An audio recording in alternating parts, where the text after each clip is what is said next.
Norman Lear, who made funny sitcoms about serious topics, dies at 101. Norman Lear, who addressed serious issues in humorous sitcoms, died Tuesday in Los Angeles at the age of 101. Matthew Lawrence, a spokesperson for the family, said the producer and screenwriter died of natural causes.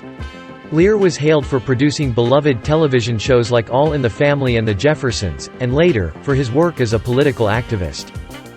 A post on his Facebook page said that he was surrounded by his family as we told stories and sang songs until the very end. The families in Lear's shows had conversations about the real things that were going on in the 1970s. Before these shows, television worlds were simpler, nicer places, says Darnell Hunt, a leading scholar of racial representation on TV. They had plotlines like, "I burnt the pot roast. What are we gonna do? We don't have anything for dinner." Or "I have a talent show at school and I don't know how to dance." Then Lear's roster of hit 70s sitcoms revolutionized television. Those shows took on issues that couldn't be resolved, Hunt says. They were issues that were at the heart of inequality and struggle in American society. He tackled everything from homophobia, sexism, racism, you name it. If you watched All in the Family, you probably already have a sense of Lear's own family. Archie Bunker is reminiscent of Lear's own father. Edith was based on his mother, Jeanette, and America knew Lear's ex-wife Frances as the character Maud. Lear grew up in a Jewish family in Connecticut. "I was a kid of the Depression," Lear told NPR in 2012. "I saw my father's brothers go belly up. My father was always belly up. It's very difficult for me to call my father what he was, so I use rascal. He served time. He was in trouble a lot with the law. But I can't overstate how much I loved him. You hear me talk about him lightly because I cannot make him a villain. I loved him." Lear dropped out of college and enlisted in the Air Force to fight in World War II. In his late 20s, he moved to Los Angeles. He struggled for several years, selling furniture door to door, taking baby pictures. Eventually, he talked his way into writing for a nightclub comedy act, which led to variety show gigs. He worked for Dean Martin and Jerry Lewis, and then Martha Raye. This is a kind of who's who of television in that era, says Marty Kaplan, founding director of the Norman Lear Center at the University of Southern California. By 1971, Lear was almost 50.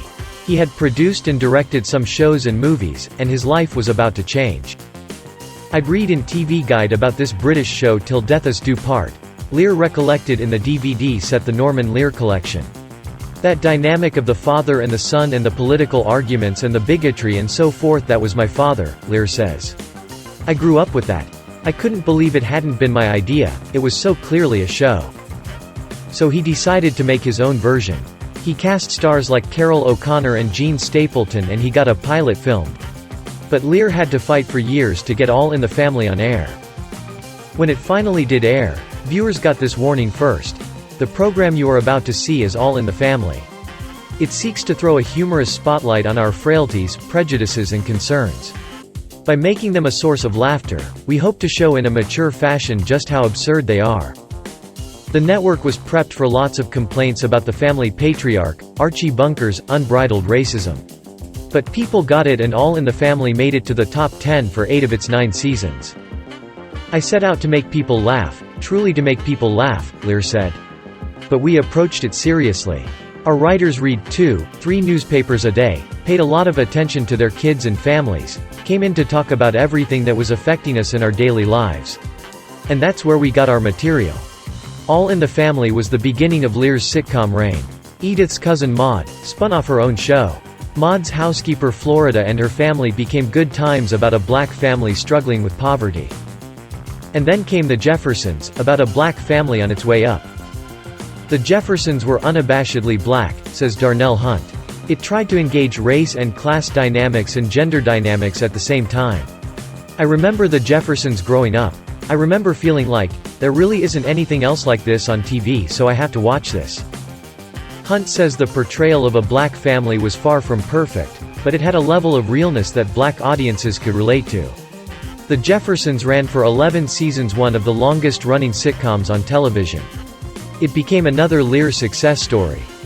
He had at one point 3 out of the 5 top shows on television, and this was a time when there were only 3 networks, says Kaplan. Routinely, a show might get 50 or 60 million viewers.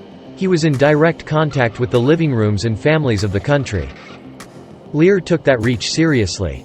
He routinely fought with executives to get on storylines that reflected the social upheaval of the 70s, with the Black Power movement and women's liberation.